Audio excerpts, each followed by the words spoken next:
Guys, আজকের ভিডিওটা একদমই অন্যরকম হবে। আমার আজকের টপিক মামুন লায়লা। আসলে আমি চাচ্ছিলামই না ওনাদের নিয়ে ভিডিও করতে, আমি না করলে কি হবে। এখন দেখছি রীতিমতো অনেকেই তাদেরকে নিয়ে ভিডিও আপলোড করছে, তাই আমিও আর দেরি না করে আজকে চলে আসলাম তাদের নিয়ে একটা ভিডিও করতে।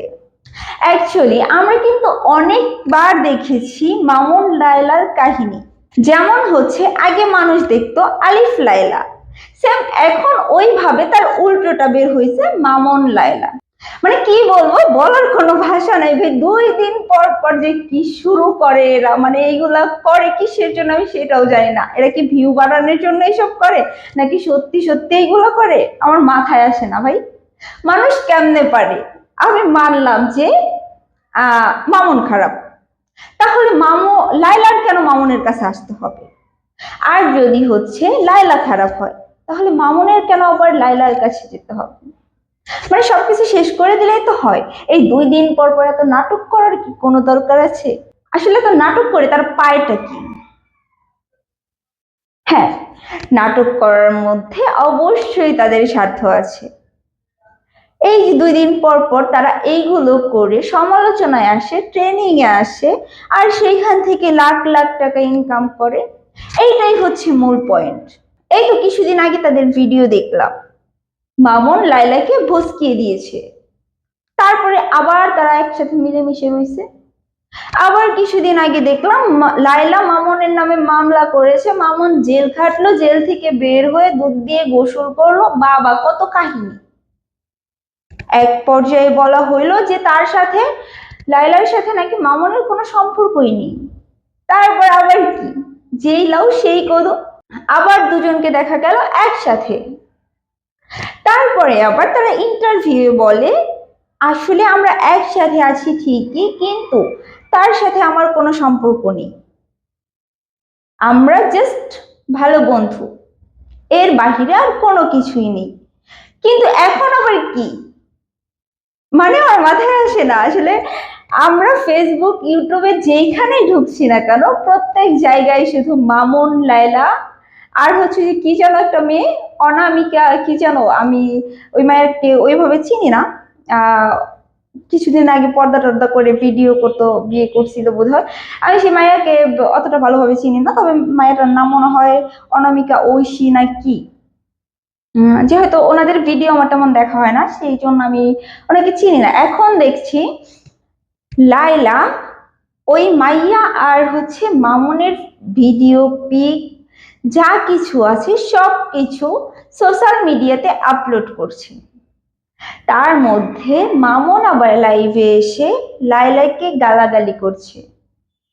লায়লা নাকি মামুনকে ওই সব করার জন্য ডাকে।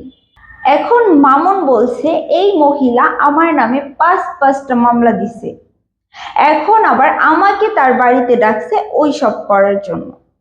আসলে কি বলবো, মামুনও তো ধোয়া তুলসী পাতা নয়, সে তো নিত্য নতুন নারীর সুগন্ধ পেতে চায়। ওইদিকে আবার ঐশীর জামাই, সে বলছে সে মানে বাসি জিনিস বেশি দিন ইউজ করে না, তার ইউজ করা জিনিস গরিব দুঃখীকে বিলিয়ে দেয়। তার মানে কি বোঝাচ্ছে, সে হচ্ছে বড়লোক অ্যান্ড মামুন হচ্ছে গরিব। আসলে কি বলবো, বলার মতো কোনো ভাষা নেই। আমি এদের কাণ্ডকীর্তিগুলো দেখি আর হাসি। সবচাইতে বড় কথা, আমরা হাসছি ঠিক আছে, কিন্তু আমাদের যে এই যে আমাদের যারা ছোট পোলাপাইন আছে, ছেলে মেয়েরা আছে, তারা আসলে এগুলো থেকে শিখছেটা কি?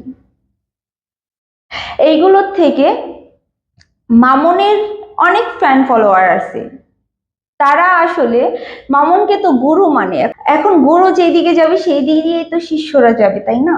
এখন যখন মামুন ঐশীকে নিয়ে বেড়ে গেছে, তাহলে এখন তার শিষ্যগুলো কল্পনা করতেছে একটা মেয়েকে নিয়ে বেড়ে যেতে হবে।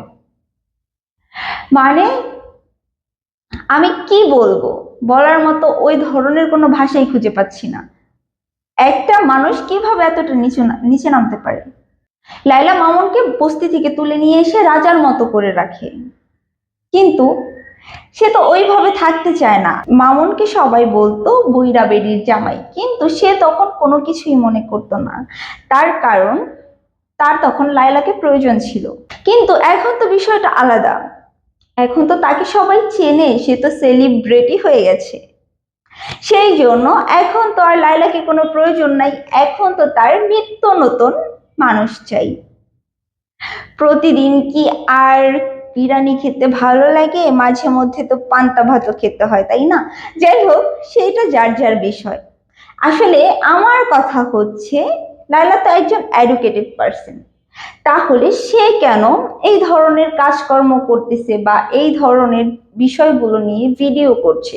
সে তো বোঝে, মামুন না হয় বস্তির ছেলে, কিছু বোঝে না, কিন্তু সে, তার তো বোঝার কথা। তারা 2 দিন পর পর যে এইগুলো নাটক করতেছে, আসলে কি এগুলো ঠিক?